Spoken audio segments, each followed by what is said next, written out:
Right, so we've got belts, eh? Good things, I suppose. There's a couple of bits and pieces that are interesting.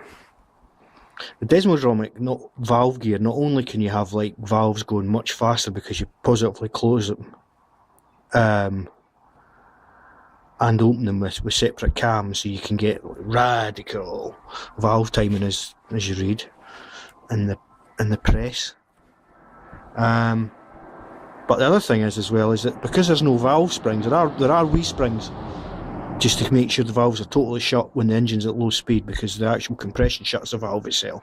Okay, but you can turn these. You know, if the belt wasn't on there and the piston wasn't in the way, you can turn that by hand, which means that any power the bike is producing is actually going at the back rather than being used to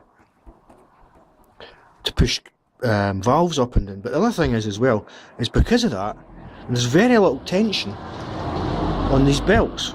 You know, on a car, these belts are having to turn the cams, which in turn are trying to force the valve springs in and out. So you could have one single belt on, I don't know, an inline 4.